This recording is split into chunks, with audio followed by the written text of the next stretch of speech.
छन्दसामपि मङ्गलानां च कर्तारौ वन्दे वाणी विनायकौ भवानी शङ्करौ वन्दे श्रद्धा विश्वासरूपिणौ याभ्यां विना न पश्यन्ति विद्वस्वान्तस्तमीश्वरम् वन्दे बोधमयं नित्यं गुरुं शङ्कररूपिणं यमाश्रितो हि वक्रोऽपि चन्द्र सर्वत्र वन्दते गीतारामगुणग्रामं पुण्यारण्यविहारिणौ वन्दे विशुद्धविज्ञानौ कवीश्वर कपीश्वरौ उद्भवस्थिति संहार कारणीं क्लेशहारिणीं सर्वश्रेयस्करीं सीतां नतोऽहं रामवल्लभाम् यन्मायावशवर्ति विश्वमखिलं ब्रह्मादिदेवासुरा यत्स्वत्वादमृषैव भाति सकलं रज्जो यथा के भ्रमः यत्पादपल्वमेकमेव हि भवाम्बोधे ततीर्षावतां वन्देऽहं तमशेषकारणपरं रामाख्यमीशं हरिम्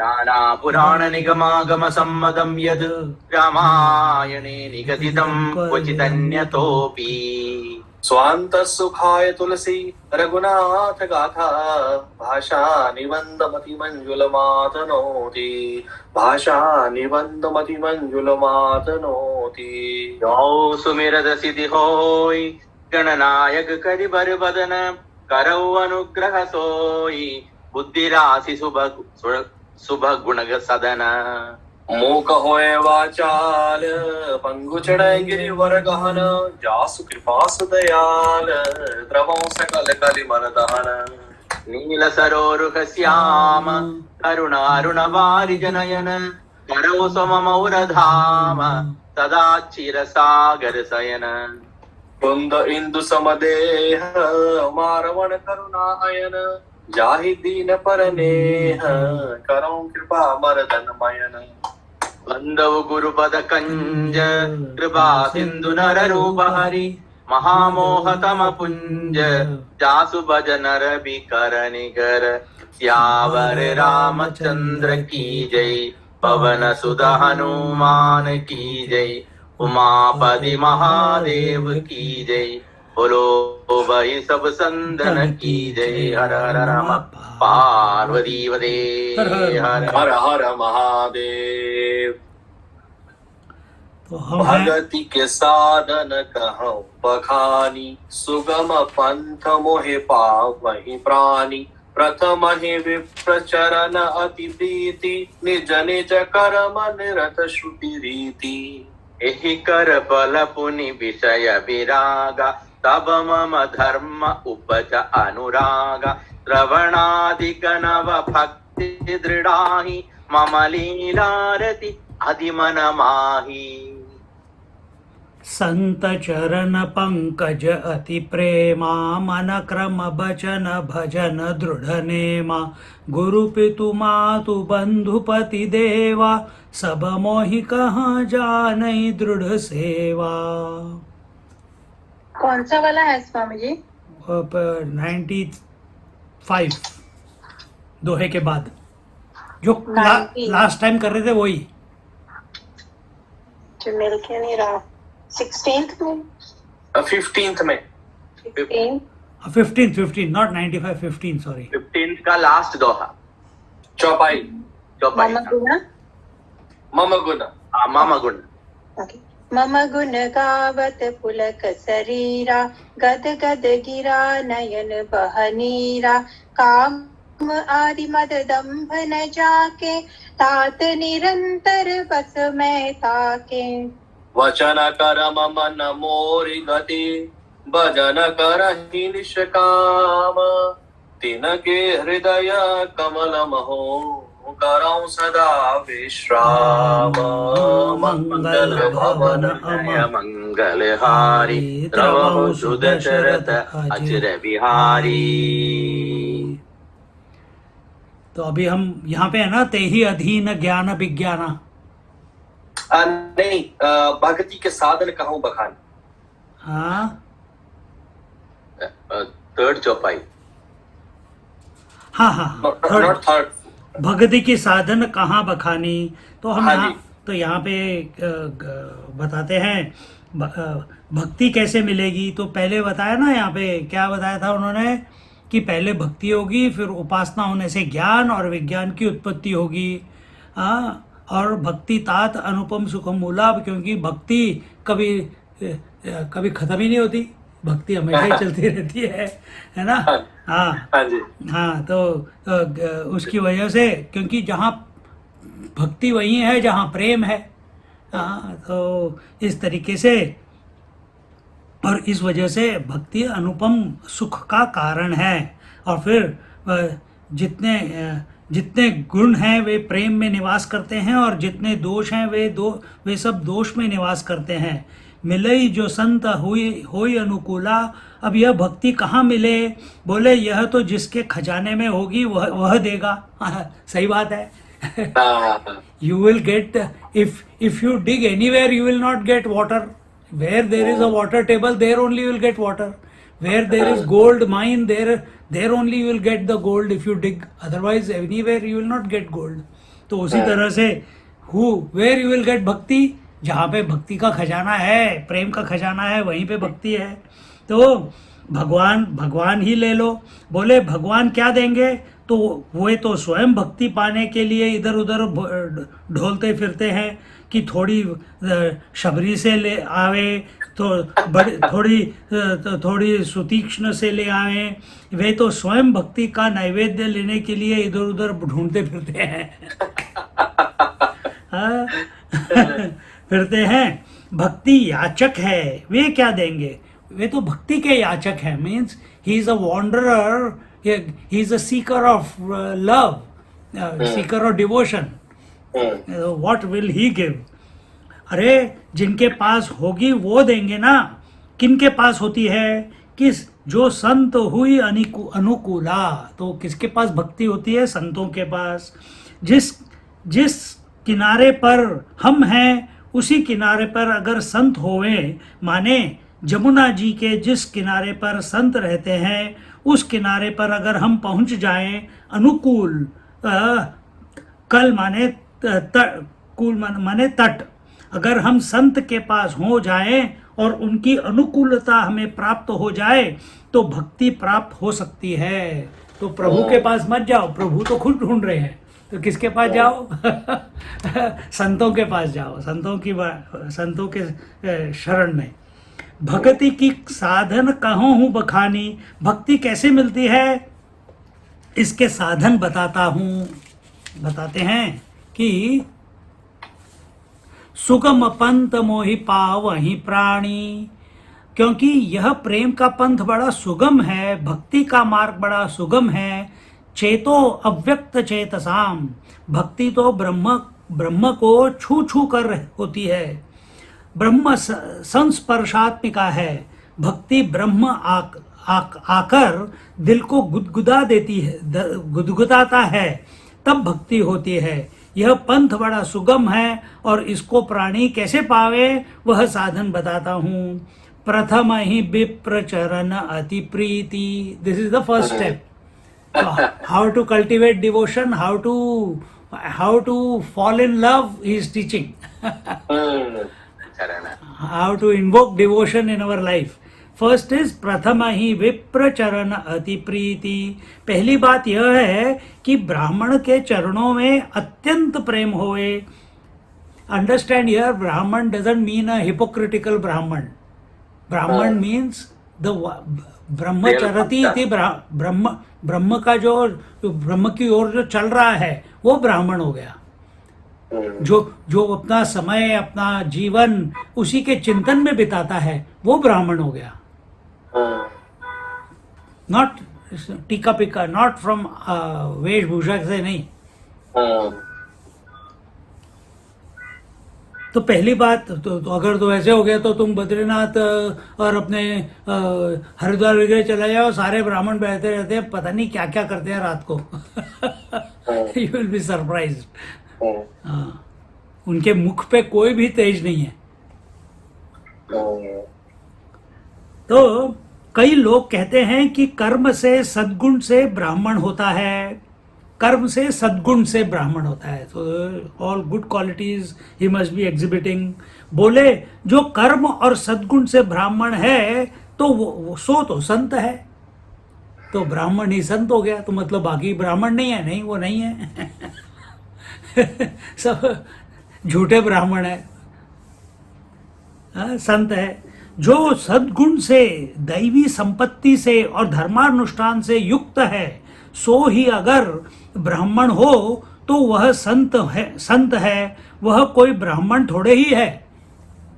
संत ब्राह्मण नहीं होता, संत तो चारों वर्णों के परे है। हाँ, ब्राह्मण थोड़े ही है। देखो, संत के मिलने की दो रीति है।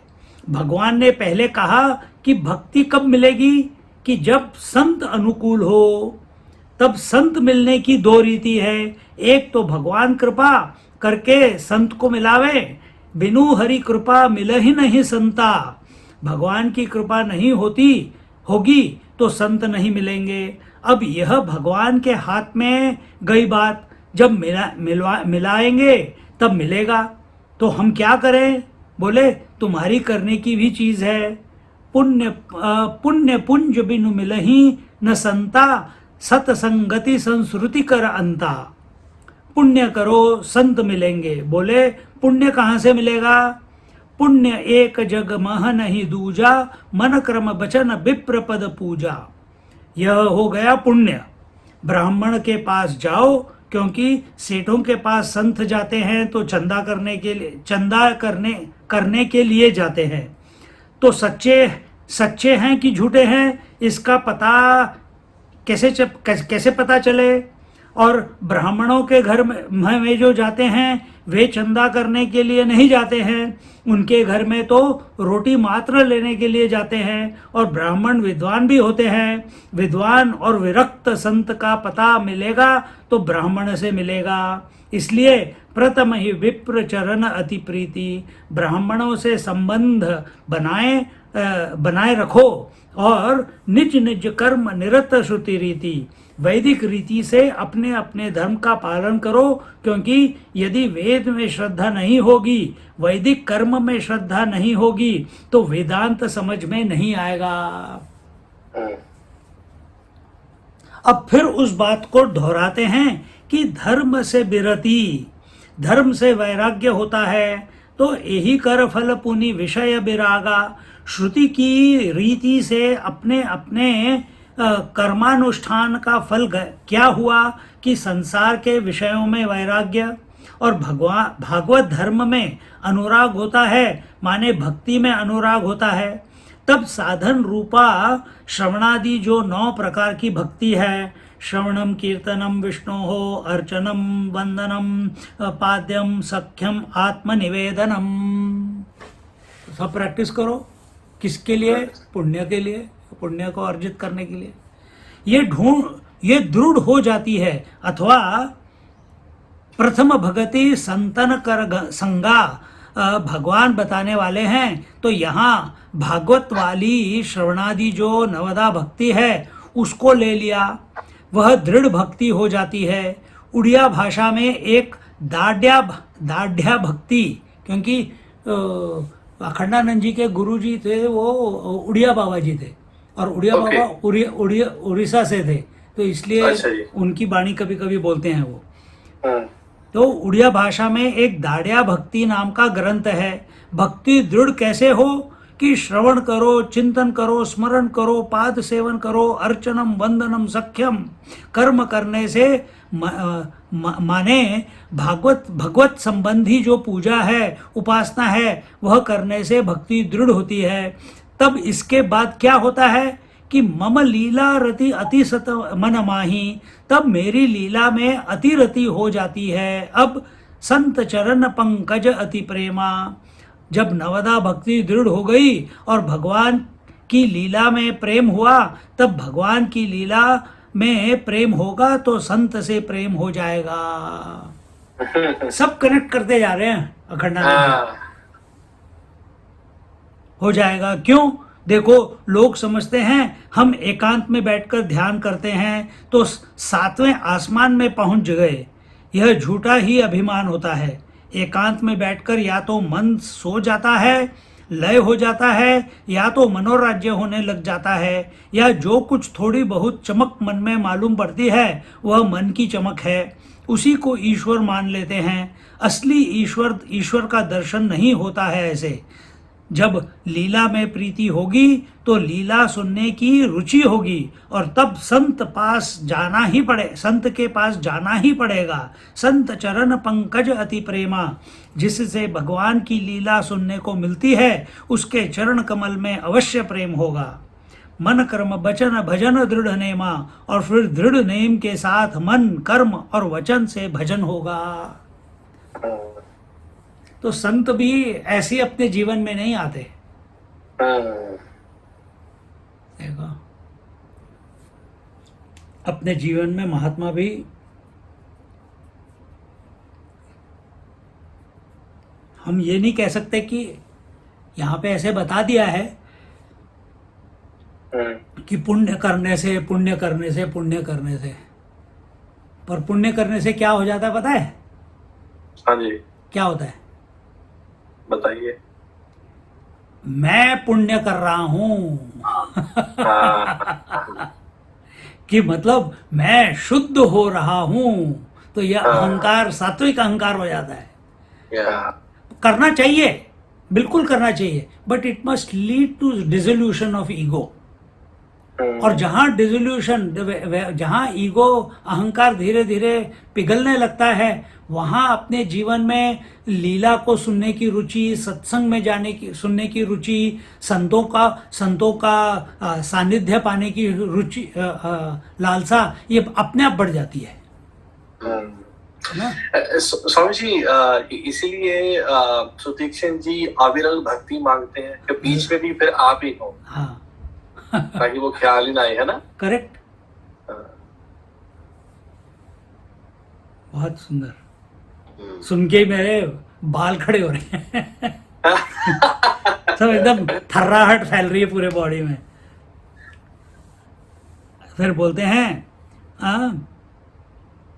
और फिर दृढ़ नेम के साथ मन कर्म और वचन से भजन होगा। यह राम गीता का जो प्रसंग है, ये सब जो है ये राम गीता चल रही है, राम गीता। हाँ जी, यह राम गीता का जो प्रसंग है, इसमें कितना मिलान किया हुआ है। यह दूसरे शास्त्रों से जो मिलान है सो तो है ही है। इस प्रसंग में सारा उत्तरकांड ही लाकर मिलान कर देते हैं। जो यहाँ वर्णन है सो ही उत्तरकांड में है, वहाँ बड़े विस्तार से है और यहाँ संक्षेप से है। अब उत्तरकांड यदि सुनाना न होता तो इस प्रसंग को मिलान करके सुनाते तो महीनों में राम गीता पूरी होती। अब हमको उत्तरकांड ही सुनना है, तो वहाँ के प्रसंग को यहाँ लाकर क्यों सुनाना? अच्छा, अब भजन में नियम देखो। यह नियम का पालन न करना मन की कमजोरी है। अपने मन की कमजोरी है, नियम नहीं पालन करना है? यह मन एक बहाना बना लेता है कि चलो इस नियम को छोड़ दें, और जो अपने लिए हुए ग्रहण किए हुए नियम को छोड़ता है तो पता चल जाता है कि इसके मन में किसी भी नियम के पालन करने का जो बल चाहिए, जो आत्मबल चाहिए, जो दृढ़ता चाहिए, वह नहीं है। इसलिए भजन में नियम की जरूरत पड़ती है। तो बताते हैं, यथा मिलनैर्वस्त्रैः यत्र तत्रोपविश्यते एवं चरित वृत्तस्तु वृत्तस्तेषां न रक्षति। जैसे आदमी कपड़ा जब मैला पहनने लगता है तो बिना आसन देखे चाहे जहाँ कूड़े पर बैठ गया, बोले कपड़ा तो मैला है ही है, यहाँ बैठने से क्या बिगड़ता है। इसी प्रकार जब आदमी नियम तोड़ने का आदी हो जाता है तो वह अपने जीवन में किसी भी बड़े काम को करने में समर्थ नहीं होता। नियम पालन में जिसकी दृढ़ता है वही अपने जीवन के सब कर्मों को पालन करने में, पूर्ण करने में दृढ़ होता है। तो कर्म कैसे करना है अभी यहाँ पे? गुरु पितु मातु बंधु पति देवा। अब कहते हैं कि ऐसी दृढ़ सेवा करे कि जैसे गुरु की सेवा करनी चाहिए वह मेरी करे, पिता की सेवा करनी चाहिए वह मेरी करे, जो माता बंधु पति की सेवा करनी चाहिए, जो देवता सेवा करनी चाहिए, वह सब मेरी करे। भगवान कह रहे हैं भगवान कहते हैं कि हमको ही अपना गुरु समझो, हमको ही पिता समझो, हमको ही माता समझो, हमको ही बंधु और हमको ही पति समझें, हमको ही देव समझें और सारी सेवा मेरी करो, मेरी करें। मम गुण गावत पुलक शरीरा, मेरे गुण का गान करते समय शरीर रोमांचित हो। जिससे प्रेम होता है उसमें गुण ही गुण दिखाई पड़ता है। भगवान से प्रेम होगा तो उसके गुण का वह गान करेगा और गाते समय शरीर में रोमांच होगा। अभी थोड़ी देर पहले हो रहा था।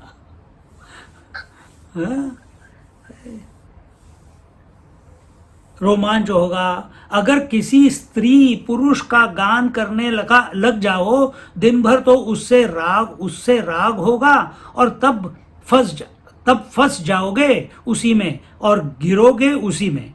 भगवान के गुण का गान करोगे तो उसके लिए शरीर में रोमांच होगा, प्रेम होगा, वाणी गदगद हो जाएगी, नेत्रों में आंसू आवेंगे, काम आदि मद दंभ निवृत्त हो जाएंगे। भगवान कहते हैं ऐसे भक्त के तो मैं वश में ही हो जाता हूं।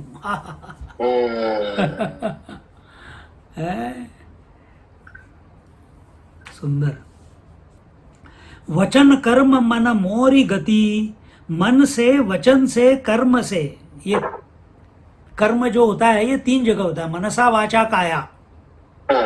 तो वही यहाँ पे बताया है, मन से, वचन से, कर्म से मैं ही जिनकी गति हूं, मेरे पास आना चाहते हैं और निष्काम होकर भजन करते हैं। तिनके हृदय कमल महूं, मैं उनके हृदय में सदा विश्राम करता हूँ, माने उसी में सोता हूँ, उसी में बैठता हूँ, उसी में जागता हूँ, उसी में रहता हूँ। जो निष्काम भाव से कर्मणा वाचा मनसा मेरी शरण ग्रहण करते हैं, जो निष्काम भजन करते हैं, उनके हृदय कमल में मैं सदा विश्राम करता हूँ। यह अभिप्राय है कि जो सकाम भजन करते हैं वे भी भगवान के सेवक हैं। आर्तो जिज्ञासुर अर्थार्थी ज्ञानी च भरतर्षभ। लेकिन जो सकाम भजन करते हैं उनके हृदय में भगवान को विश्राम नहीं मिलता है।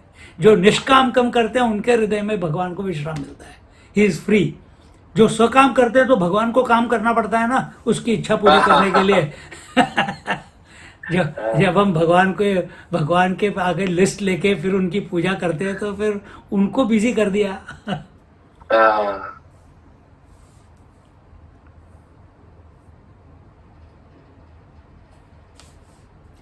क्योंकि वे कहते हैं कि हमारे लिए यह काम कर दो, हमारे लिए यह काम कर दो, तो प्रभु को उठकर जाना पड़ता है। और जो निष्काम हैं उनसे कोई काम नहीं कर लेना चाहते। उनके हृदय में तो भगवान भी बड़े आराम से विश्राम करते हैं, क्योंकि वे कोई काम करने के लिए भगवान को कहीं भेजते नहीं हैं, कोई उनके चित्त में उद्वेग नहीं देते हैं। इसलिए बताया, तिन्ह के हृदय कमल महु करहु सदा विश्राम।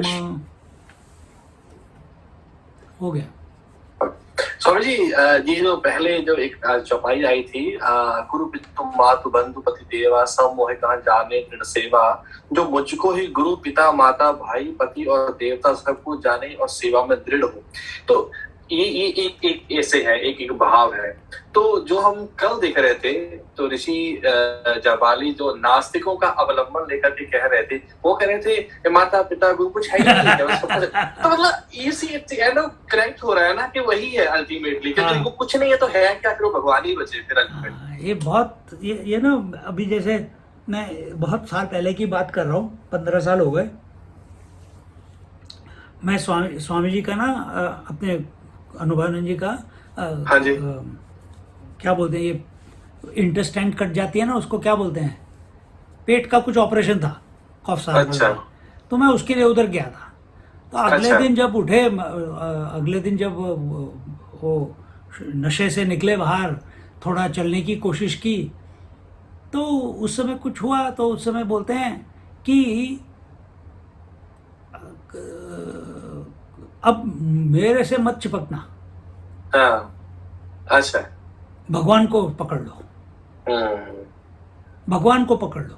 क्योंकि जब हम देखो, जब हम कभी किसी एक मनुष्य व्यक्ति जो गुरु है उसके साथ हम ज़्यादा नज़दीक हो जाते हैं तो फिर उसमें त्रुटियां देखनी शुरू कर देते हैं। वी स्टार्ट बिकॉज अब हम गए थे परफेक्शन ढूंढने के लिए उनके पास, और फिर हो गए हम उसके साथ अटैच, और जहां अटैच हो गए हमने उनके साथ ज़्यादा फेमिलियरिटी बढ़ गई, और फेमिलियरिटी बढ़ गई क्योंकि उन्होंने हमको कंफर्टेबल करने के लिए उन्होंने हमको फेमिलियर कर लिया, यानी अलाउ किया। पर उस फेमिलियरिटी लेके या तो तुम उनके सामने नतमस्तक रहो, पर हम क्या करते हैं, हम उन्हीं को बताने लगते हैं कि आपको ऐसे नहीं करना चाहिए, वैसे करना चाहिए, ये नहीं खाना है, वो नहीं वो खाना है, आप ये गलत कर रहे हो, ऐसे करना चाहिए, आपको पता नहीं है ऑस्ट्रेलिया में क्या होता है, आपको ऐसे करना चाहिए। तो हम उनको उपदेश देने लगते हैं। तो इसलिए और ये स्वाभाविक है, किसी भी मनुष्य के साथ अगर तुम थोड़े समय बिताओगे और थोड़ी जान पहचान हो गई तो you take them for granted, और फिर वहां पे वो जो भक्ति है, जो संत सेवा है, वो नहीं हो पाती फिर। तो इसीलिए कोई भी संत ये नहीं कहेगा कि मेरे पैर पकड़ो, वो कहेगा प्रभु के पैर पकड़ो। ये सी। और राम कौन है? राम तो संत के हृदय में भी है, तुम्हारे हृदय में भी है, और इस पूरी सृष्टि के हृदय में राम ही बैठे हुए हैं। हाँ जी। पर हमको ये देखना है, संत के पास रह के उनके नजदीक जाके हमको ये देखना है कि भाई वो कैसे राम उनके अंदर से फंक्शन कर रहे हैं। वो देखने की जगह पे हम उनके साथ उनको जज करना शुरू कर देते हैं। हम अगर माता पिता की सेवा कर रहे हैं तो हम उनको उनके अंदर से कैसे राम इस तरीके से प्रस्तुत हो रहा है, ये देखने की जगह पे हम उनसे क्या कहते हैं, जजमेंटल हो जाते हैं।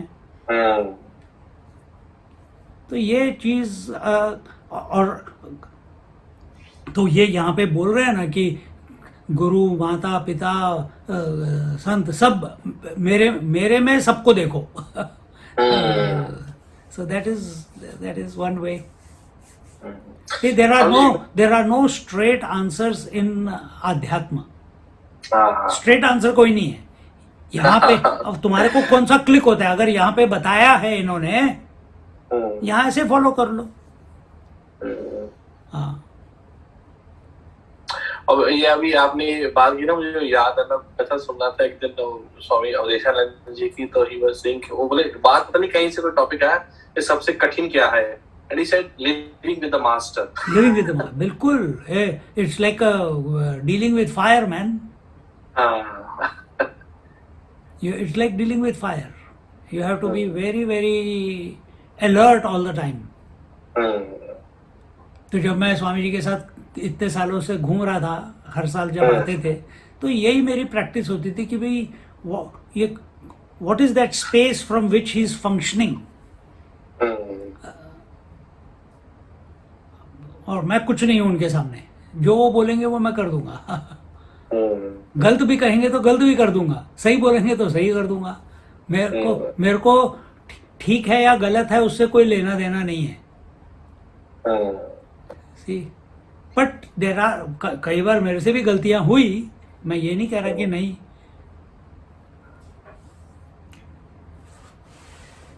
क्या पढ़ो स्वामी जी? अभी पढ़ लेते हैं नेक्स्ट। भगति जोग सुनी अति सुख पावा, लक्ष्मण प्रभु चरण सिरुनावा, एहि विधि कहे कछकु दीन बीती, कहत वैराग ज्ञान गुण नीति।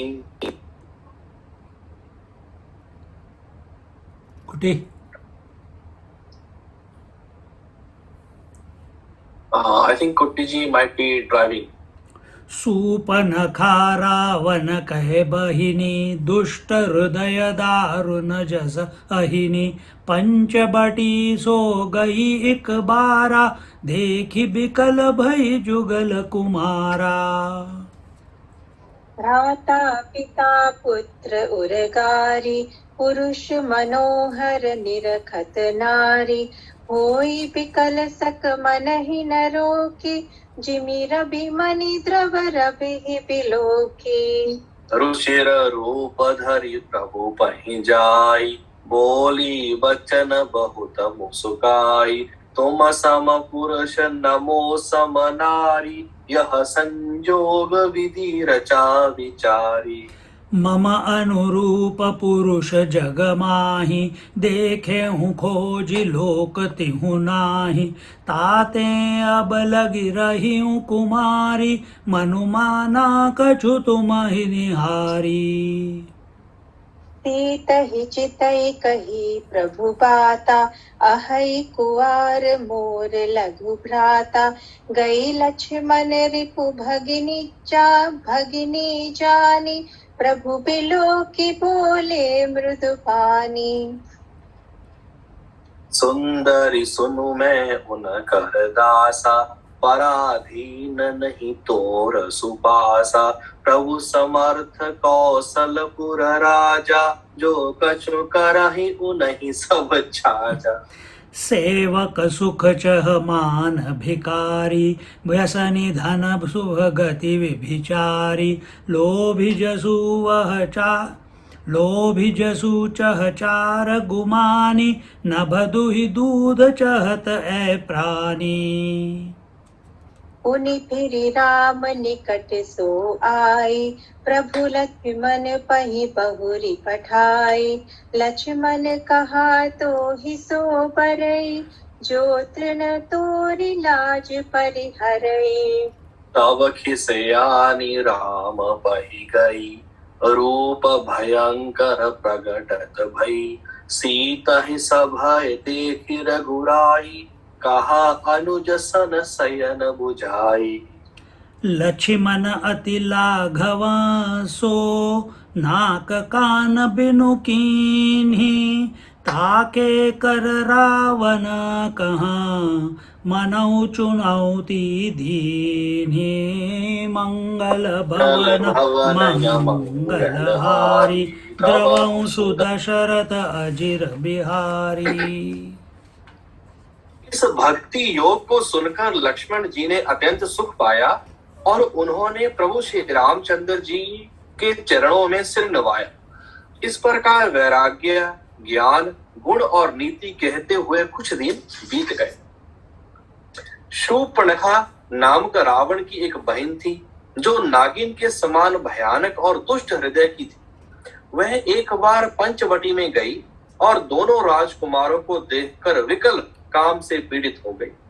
कागभशुंडी जी कहते हैं, हे गरुड़ जी, शूर्पणखा जैसी राक्षसी, धर्म ज्ञान शून्य कामांध स्त्री मनोहर पुरुष को देखकर चाहे वह भाई, पिता, पुत्र ही हो, विकल हो जाती है और मन को नहीं रोक सकती। जैसे सूर्यकांत मणि सूर्य को देखकर द्रवित हो जाती है, ज्वाला से पिघल जाती है। वह सुंदर रूप धरकर प्रभु के पास जाकर और बहुत मुस्कुराकर वचन बोली, ना तो तुम्हारे समान कोई पुरुष है, ना मेरे समान स्त्री। विधाता ने यह संजोग जोड़ा बहुत विचार कर रचा है। मेरे योग्य पुरुष वर जगत भर में नहीं है। मैंने तीनों लोगों को खोज देखा, इसी से मैं अब तक कुंवारी अविवाहित रही। अब तुमको देखकर कुछ मन माना चित्त ठहरा है। सीता जी की और देखकर प्रभु श्री रामचंद्र जी ने यह बात कही कि मेरा छोटा भाई कुमार है। तब वह लक्ष्मण जी के पास गई। लक्ष्मण जी उसे शत्रु की बहन समझकर और प्रभु की ओर देखकर कोमल वाणी से बोले, हे सुंदरी सुन, मैं तो उनका दास हूँ, मैं पराधीन हूँ, अतः तुम्हें सुभीता सुख ना होगा। प्रभु समर्थ हैं, कौशलपुर के राजा हैं, वह जो कुछ करें उन्हें सब हबता है। सेवक सुख चाहे, भिखारी सम्मान चाहे, व्यसनी जैसे जुए शराब आदि का व्यसन हो, धन और व्यभिचारी शुभ गति चाहे, लोभी जस चाहे और अभिमानी चारों फल अर्थ धर्म काम मोक्ष चाहे, तो यह सब प्राणी आकाश को दुहकर दूध लेना चाहते हैं, अर्थात असंभव बात को संभव करना चाहते हैं। वह लौटकर फिर श्री राम जी के पास आई। प्रभु ने फिर उसे लक्ष्मण जी के पास भेज दिया। लक्ष्मण जी ने कहा, तुम्हें वही बरेगा जो लज्जा को तृण तोड़कर अर्थात प्रतिज्ञा करके त्याग देगा, अर्थात जो निपट निर्लज्ज होगा। तब वह खिस से आई हुई क्रुद्ध होकर श्री राम जी के पास गई और उसने अपना भयंकर रूप प्रकट किया। सीता जी को भयभीत देखकर श्री रघुनाथ जी ने लक्ष्मण जी को इशारा देकर कहा। लक्ष्मण जी ने बड़ी फुर्ती से उसको बिना नाक कान की कर दिया, मानो उसके हाथ रावण को चुनौती दे दी हो।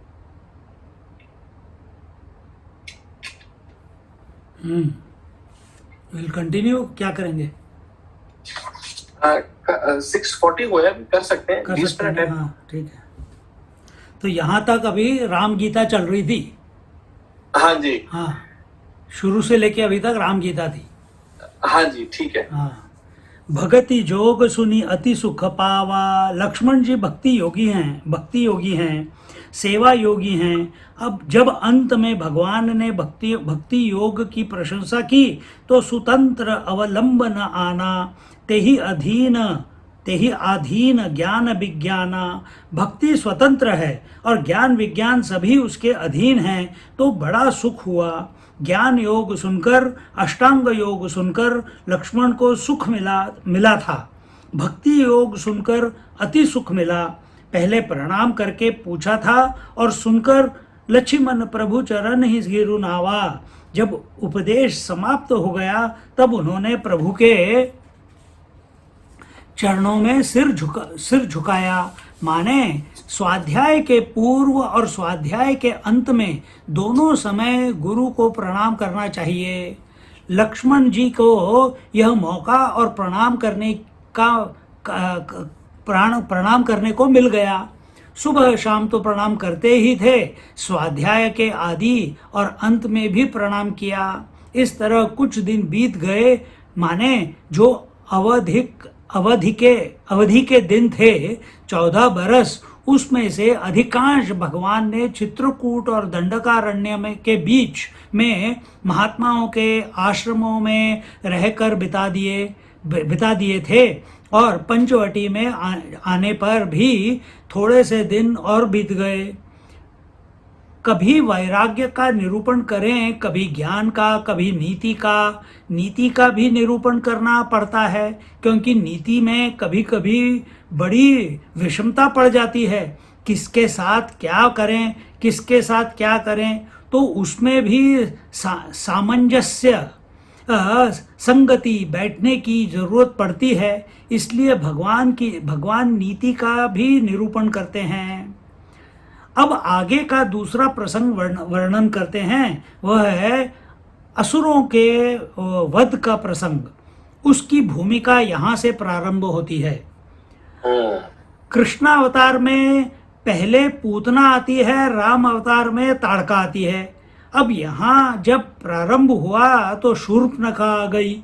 शूर्पणखा का अर्थ यह है कि उंगली के नख लोगों के छेड़छाड़ करने में काम भी आती है और नोचने के काम भी आती है। शूर्पणखा माने जिसके नख सूप के समान हैं। सूप समझते हो? वो जो ऐसे शेप होता है ना, उसमें चावल लेके यूं छानते थे और फिर ऊपर से यूं करते थे तो छिलका निकल जाता था और दाने अलग गिर जाते थे, उसको सूप बोलते हैं। अच्छा। हाँ, शूर्पणखा माने जिसके नख सूप के समान हैं। जैसे जो गेहूं पछोरने के लिए, साफ करने के लिए घर में सूप होता है, वैसे इसके नख सूप के समान हैं। यह रावण की बहन है। पति की ओर से इसका परिचय नहीं दिया, क्योंकि इसका पति विद्युज्जुह नाम का राक्षस था। उसकी मृत्यु हो गई थी, तो यह रावण की बहन है। भगिनी शब्द ही बहन बन जाता है। दुष्ट हृदय दारुण जस अहिनी। यह दुष्ट हृदय है, इतनी दारुण है जैसे सांपिनी दारुण हो। सांपिनी जैसे अपने बच्चे को खा जाती है, वैसे यह सबको ही खाने वाली है, डसने वाली है, विषैली है। एक बार वह पंचवटी गई और वहाँ युगल कुमार श्री राम लक्ष्मण को देखकर विकल हो गई। एक साथ दोनों के प्रति जो आसक्ति है यह कुलटा स्त्री का लक्षण है। हृदय में प्रेम भी आवे तो एक के प्रति आवे, राम के प्रति आवे, लक्ष्मण के प्रति आवे, लेकिन दोनों के साथ एक साथ ही प्रीति कि यह भी अच्छे, वह भी अच्छे, यह उसके उल्टा होने का लक्षण है। देखी विकल मह जुगल कुमारा, माने उसको काम भी नहीं है, कामाभास है। यदि सच्चा काम होता तो एक के प्रति होता, अनेक के प्रति क्यों होवे? तो यह कामाभास है, यह कामाभास ही है उसके चित्त में। वह तो परेशान करना चाहती है उनको। अब गोस्वामी जी महाराज शूर्पणखा के समान जो वैसी ही स्त्री हो, एक साथ अनेक पर मोहित होवें, उनके लिए थोड़ी निदा शब्द बोलते हैं, क्योंकि वे कहते हैं कि जब स्त्री चाहे अपने भाई को, पिता को, बेटे को, जब वह सुंदर पुरुष को, मनोहर पुरुष को देखती है तो वह विकल हो जाती है और अपने मन को नहीं रोक सकती है। उस समय उसकी क्या दशा होती है तो दृष्टांत देकर बताते हैं कि जिमी रवि मणि द्रव रवि ही बिलो की, जैसे अतिशी शीशा धूप में रखने से आग लग जाती है रुई में, वह धूप में जलने वाला शीशा जैसे धूप में रखने पर चिंगारी छोड़ने लगता है, इसी प्रकार रविमणि माने अतिशी शीशा जैसे सूर्य को देखकर द्रवित होता है माने चिंगारी छोड़ता है, इस प्रकार उसके शरीर पर मानो चिंगारी छूटने लगी। यह सूर्यकांत मणि है, माने सूर्य का प्यारा जो सूर्य को देखकर जल उठे। संस्कृत भाषा में कांच की भी मणि बोलते हैं, इसलिए सूर्यकांत मणि, चंद्रकांत मणि आदि शब्दों का प्रयोग होता है। अब तो उसने बड़ा सुंदर रूप, रुचिर रूप धारण किया और प्रभु के पास गई तो प्रभु तो पहचानते हैं, सो बोली बचन बहुत मुस्काई, बहुत मुस्कुरा कर बोली। मुस्कुराना भी एक हद तक ही चाहिए। स्मित पूर्वाभिभाषी होना माने थोड़ा मुस्कुराकर बात करना, इसको तो बड़ा गुण मानते हैं। थोड़ा मुस्कुराकर बात करना तो शिष्टाचार है और बहुत मुस्कुराना यह एक श्रृंगार की भद्दी चेष्टा है। तो उसने भद्दी श्रृंगार की चेष्टा की और बोली कि तुम्हारे समान पुरुष और मेरे समान स्त्री बहुत विचार कर विधाना ने यह संयोग रचा है, विधाता ने यह संयोग रचा है, माने हम तो पति पत्नी होने के योग्य हैं। पहली बार यह किसी से कह देना निर्लज्ज होने का लक्षण है। वह कहती है कि मैंने तीनों लोक खोज कर देख लिया, मेरे योग्य पुरुष जगत में दूसरा कोई नहीं है। इसका अर्थ है कि यह तीनों लोकों में पुरुष ढूंढने के लिए घूमा करती थी। अपने मुंह से अपना परिचय जो उसने दिया, जनकपुर में जब स्त्रियां बोलती हैं तब वे तो कहती हैं कि हमने इतना सुंदर पुरुष सृष्टि में कोई सुना नहीं है। वे ढूंढने नहीं जाती हैं, सुनती हैं तो कहती हैं हमने सुना नहीं है, और यह कहती है कि हमने तो देख लिया परीक्षा करके और हमको कोई ऐसा पुरुष नहीं मिला। इसी से मैं अब तक कुमारी रही। झूठ बोलती है क्योंकि इसका विवाह हो चुका है। अब मनुष्य के मन में अतिशय राग होता है, अतिशय काम होता है, अतिशय मोह आता है, तब वह झूठ बोलता है। यह एक बड़ी विचित्र बात है कि झूठ बोलना प्रारब्ध से नहीं हो सकता। आप विचार करके देखो, किसी को पैसा मिल जाए अनायास तो प्रारब्ध से मिल सकता है, और कहीं भोग कोई मिल जाए तो भोग प्रारब्ध से मिल सकता है, लेकिन झूठ बोलना तो भोग नहीं है, आयु नहीं है, यह जाति नहीं है। झूठ बोलना तो तब होगा जब मनुष्य अपराध के कारण झूठ बोलेगा। तो वह बोली, ताते अब लगी रही हूँ कुमारी, इसलिए अब तक मैं कुमारी रही और तुमको देखकर मन कुछ मान गया। मन कुछ मान गया माने यह कुछ कपट भी करती है, झूठी है और दंभ भी करती है। मनु माना कछु तुम ही निहारी, माने पूरी तरह से तो नहीं माना है, इसलिए तुम्हारी स्वीकृति हो तो हम इस बात पर विचार करें। भगवान ने सीता की ओर देखकर कहा कि यह संयोग तो हमारा पहले से ही रच गया। दूसरी बात यह कि रघुवंशी हैं, रघुबंसिन्ह कर सहज सुभाऊ, मन कुपंथ पथ देत न काऊ, मोरे अति प्रतीति जिय केरी, जेहि सपने हूँ पर नारी न हेरी। स्वप्न में भी पर स्त्री और रामचंद्र ने नहीं देखा। वे देख रहे हैं सीता जी की ओर। तीसरे, यह शूर्पणखा की ओर न देखकर सीता जी की ओर देखकर उसका अनादर करते हैं। बात करना दूसरे से और देखना दूसरे की ओर, तो जिससे बात की जा रही है उसका अनादर हो गया। जब कभी बात करते हो और हाँ हूँ भरवाना हो तो जिससे बात करें उसी से हाँ हूँ भरवावें। यह नहीं कि सामने वाले दूसरे से देखने लगें और उससे स्वीकृत लेने लग गए कि भाई तुम हमारे पक्ष में भी हो जाओ। तो भगवान ने शूर्पणखा का अनादर किया।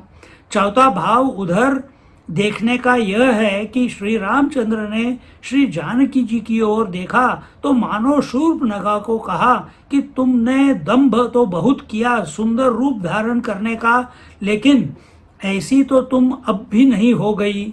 उसी का उत्तर देने के लिए भगवान ने कहा कि अहि कुमार मोर लघु भ्राता, यह मेरा लघु भ्राता कुमार माने राजकुमार है। काशी नरेश का वंश पहले बड़ा भारी विस्तृत था, उसमें कोई भी राजवंश का होवे उसको कुंवर कहा जाता था। कुंवर कवींद्र नारायण सिंह, न उनका बाप राजा न उसका बेटा राजा न वे राजा, लेकिन उनको बोला जाता था कुंवर। राजा के बेटे को कुंवर या कुमार बोलते हैं। राजवंश का होने से ही कुंवर जी बोलते हैं। तो अहि कुआर मोर लघु भ्राता का अर्थ है कि यह हमारा छोटा भाई भी राजकुमार है। मेरे साथ तो स्त्री है, इसके साथ स्त्री नहीं है। दूसरा भाव कुमार कहने का यह है कि यह दुष्टों को मारने वाला है। तुम्हारे सरीखी दुष्टा को भी यह मारे बिना नहीं छोड़ेगा। कु माने बुरा और मार माने मारने वाला। उल्टा भी कु से ही शुरू होता है ना, कुमार कु। हाँ जी। कु माने बुरा और मार माने, तो देखो अपनी संस्कृत भाषा में भी कुमार शब्द एक यूथ को बोलते हैं ना। एक बार टीनेज हो गया उसके बाद जब तक शादी नहीं होती, तो कु मतलब यहाँ पे बता रहे हैं, कहाँ गया, कु माने बुरा। मतलब जब हम अकेले हैं उस समय हमें अपनी बुरी आदतें, अपनी एनर्जी को वेस्ट नहीं करना चाहिए, ब्रह्मचर्य पालन करना चाहिए, अच्छे गुणों को है ना अपने अंदर इन्वोक करना चाहिए। तो उसको कुमार बोलते हैं। क्या सुंदर बात है, कभी सोचा ही नहीं ऐसे। अब वह फिर लक्ष्मण के पास गई। देखो क्या अनर्थ है कि एक बार जाकर रामचंद्र से बोली कि तुम विवाह करो, उन्होंने मना कर दिया तो लक्ष्मण जी के पास गई। लक्ष्मण जी तो बड़े प्रभावशाली हैं, पहचान गए कि यह तो हमारे शत्रु रावण की बहन है। यद्यपि रावण ने अभी स्पष्ट रूप से कोई शत्रुता नहीं की है, लेकिन वह ब्राह्मण का विरोधी है, धर्म का विरोधी है, देवता और गाय का विरोधी है। व्यक्तिगत विरोध को ही विरोध नहीं कहते, भाव और सिद्धांत से विरोध को भी विरोध कहते हैं। अब उन्होंने रामचंद्र जी की ओर देखा। प्रभु बिलो की पहले भगवान का दर्शन कर लिया। देखो, पहले तो पापी को देखना भी नहीं, उससे बात भी नहीं करना, और कभी बात करनी पड़ जाए तो पहले भगवान का दर्शन करके मन ही मन उनका ध्यान करके फिर बात करना। लक्ष्मण जी ने देखा कि भगवान का क्या रुख है, उसको इसको छोड़ देना चाहते हैं कि विनोद करना चाहते हैं कि सजा देना चाहते हैं। भगवान की ओर देखा तो भगवान मुस्कुरा रहे थे, समझ गए कि अभी भगवान का मन इसके साथ विनोद करने का है। तो बड़ी मीठी बात लक्ष्मण जी ने कही, सुंदरी सुनू। शूर्पणखा ने कहा, आहा, इस हमको सुंदरी कहने वाला तो अभी तक मिला ही नहीं। वह तो विकट नासा, बड़ी विकराल थी, लोगों को सताने वाली थी। यह तो थोड़ी देर के लिए सुंदरी बनकर आई थी। उसने समझा कि लक्ष्मण ने हमको पहचाना नहीं, हमको सुंदरी समझा। बहुत बढ़िया। देखो, कोई भी स्त्री हो, वह चाहे कैसी भी हो, चाहे उसके बाल टेढ़े मेढ़े हों, चाहे मुंह काला हो, चाहे आंख टेढ़ी हो, वह अपने को सुंदर समझती है और सुंदरी कहने से बहुत खुश होती है। सुनते ही एक बार किसी स्त्री ने अच्छा काम किया तो शैतान उस पर खुश हुआ और गया उसके पास, बोला कि तुम कहो कि तुम्हें अब और सुंदर बना दें। उस स्त्री ने शैतान को एक चपत मारी कि तुम हमको कुरूप समझते हो। तुम हमको कुरूप समझते हो। यह स्त्री एक मनोवैज्ञानिक कमजोरी है कि वह चाहे कैसी भी हो, अपने को सुंदर समझती है। लक्ष्मण जी ने सुंदरी कहा तो बहुत खुश हुई, बोले, सुनो मैं उनकर दासा। देखो, मैं उनका दास हूँ, परधीन नहीं तो रसुपासा। अरे मैं दास हूँ, मुझसे विवाह करेगी तो तू भी दासी बन जाएगी। कंदमूल फल खोद कर ले जाना पड़ेगा और यहाँ लीपना पोतना पड़ेगा, पानी भरना पड़ेगा, तो हमारे पास तेरा सुपास नहीं है, कहाँ है? बड़ी तकलीफ होगी तुमको। और यह कौशलपुर के राजा तो समर्थ हैं, वे कोई राजकुमार नहीं हैं, वे तो कौशलपुर के राजा हैं। इनके बाप ने बहुत सारे विवाह किए थे और ये अगर एक की जगह 2 कर लेंगे तो 100 सब छाजा, माने वही इनको शोभा देगा। वो भी मजे ले रहा है लक्ष्मण जी, नहीं तो उनकी क्या औकात ऐसे बोल रहे हैं, है ना। इसके बाद वे कहते हैं कि सेवक होकर अपना सुख स्वार्थ चाहें कैसे?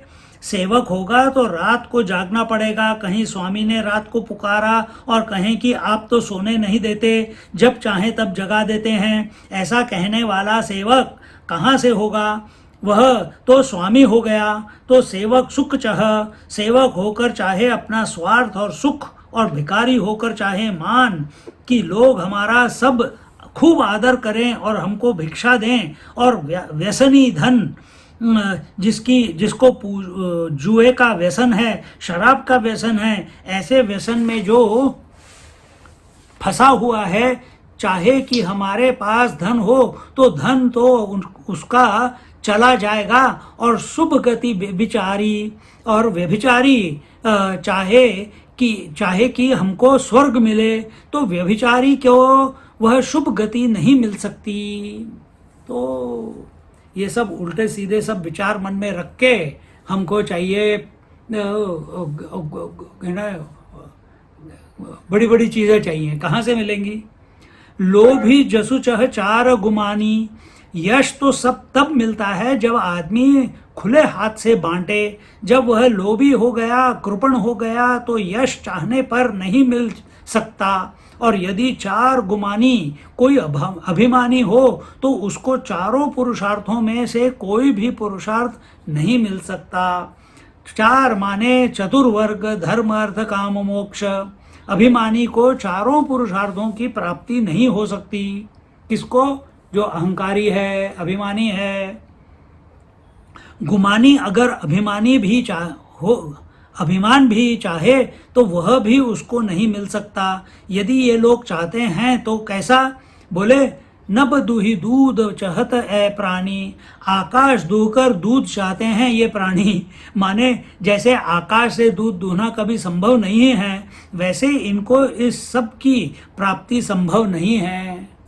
तो बस इमेजिन करते रहते हैं। यहाँ पे शूर्पणखा भी इमेजिन ही कर रही है। अब शूर्पणखा लक्ष्मण जी के कहने से फिर राम जी के पास गई। देखो कैसा उपहास है कि एक बार लक्ष्मण से कहती है कि ब्याह कर लो, एक बार राम से कहती है कि ब्याह कर लो। पुनि फिर राम निकट सो आई, फिर रामचंद्र के पास आई तो रामचंद्र ने फिर उससे कह दिया कि लक्ष्मण के पास जाओ। फिर वह उनके पास चली गई। दुर्दशा हो गई उसकी। कवि श्री रूप गोस्वामी जी महाराज मथुरा की स्त्रियों पर आक्षेप करते हैं। वे कहते हैं कि जब गौ सुंदर बलराम जी उनके सामने से निकले तो तब उनसे प्रेम हो जाता है, और जब उनके जाने पर श्याम सुंदर कृष्ण आए तो उनसे प्रेम हो जाता है। फिर बलराम आए तो उनसे प्रेम हो गया। वे सड़क पर घूमती हैं और जिनको देखती हैं उन्हीं से प्रेम करती हैं। बोले यह प्रेम नहीं, प्रेमाभास है। अब प्रभु ने फिर से उसको लक्ष्मण के पास भेज दिया। अब लक्ष्मण ने उसको डांटा, अरे तेरे साथ ब्याह वह कर सकता है जो तृण तोड़कर लाज छोड़ दे। ऐसी बेहया जो एक बार उनके पास जाए, एक बार हमारे पास आवे। यह ह्री शब्द है संस्कृत का, वही हया बन गया है। ह्री माने लज्जा। अब वह खिसिया गई तो बोलते हैं खिसियानी बिल्ली खंबा नोचे। तो वह रामचंद्र के पास गई और वहां जाकर उसने कहा, तुमको मालूम नहीं मैं कौन हूं? रूप भयंकर प्रकटत भई। ये वह बोली तुम मुझसे व्याह सीता की वजह से नहीं करते हो। मैं समझ गई, देखो मैं क्या हूं, अभी खाए जाती हूं इसको। बिना निष्कष्टक हो जाऊंगी तब ब्याह मुझसे करना। बोले हाँ हाँ, तुमने अपना असली रूप दिखाया, यह तो ब्याह करने लायक जरूर मालूम पड़ती है। अब श्री राम ने देखा कि सीता जी तो डर गई है, वह कि ये कहीं हमको खा न जाए, सो कहा अनुज सन सयन बुझाई। उन्होंने श्री लक्ष्मण जी से इशारा करके कहा, क्या कहा? यह गोस्वामी जी ने अपने ग्रंथ बरवा रामायण में लिखा है। मालूम पड़ता है कि गोस्वामी जी ने कई तरह से अनुभव किया कि हम रामचरित को किस ढंग से लिखें कि वह ठीक बने, सार्वजनिक ढंग हो जाए, गांव के सब लोग उसको बोल सकें, गा सकें और उसमें अच्छी अच्छी बातें पढ़ सकें। इसके लिए कवित्त रामायण लिखा, गीतावली रामायण लिखा, एक बरवई रामायण भी थोड़ा सा लिखा, एक पार्वती मंगल लिखा। बरवई रामायण में उन्होंने लिखा है, वेद नाम कही अंगुर नहीं खंडी आकाश, पठ्यो खूप न खाही लखन के पास। रामचंद्र ने वेद नाम ऋग्वेद, यजुर्वेद, सामवेद, अथर्ववेद ऐसे गिना तो लक्ष्मण जी समझ गए कि श्रुति का नाम ले रहे हैं। श्रुति माने कान, और खंडी व आकाश को काट दिया। आकाश को स्वर्ग को नाक भी कहते हैं, संस्कृत में नाकलोक। असल में शूर्पणखा श्रुति के विरुद्ध है, यह व्यभिचारिणी है, उल्टा है, तो इसके शरीर में श्रुति रहने योग्य नहीं है, और यह स्वर्ग गति नाक की अधिकारिणी नहीं है। यह नाक लोक में जाने के योग्य नहीं है, न स्वर्ग की अधिकारिणी है, न वेदानुसार चलने वाली है। इसलिए इसके शरीर में कान और नाक दोनों नहीं रहना चाहिए। लक्ष्मण ने बड़े हल्के हाथ से, क्योंकि भगवान ने जितना कहा था उससे ज़्यादा नहीं करना चाहिए। आजकल खेल दिखाते हैं तलवार का, आदमी को सुला देते हैं और उसके पेट पर खीरा रख देते हैं, और इतने हल्के हाथ से तलवार से काटते हैं कि खीरा बिल्कुल कट जाए और पेट पर लकीर भी ना लगे। इसी को कहते हैं लाघव।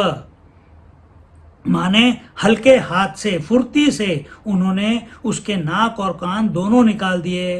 नाक कान बिनुकीन, लक्ष्मण जी ने कैसे उसको नाक और कान के बिना कर दिया, यह बात तुलसीदास जी नहीं बताते हैं। काटने के बाद गवाही तुलसीदास जी नहीं देते हैं। काट नहीं दिया बाबा, नाक कान बिनु कीन, उसको बिना नाक कान कर दिया और उसके हाथ मानो रावण के पास चुनौती भेज दी कि देखो तुम्हारी बहन की नाक कान हमने काट दी है, अब तुम्हें जो करना है सो करो।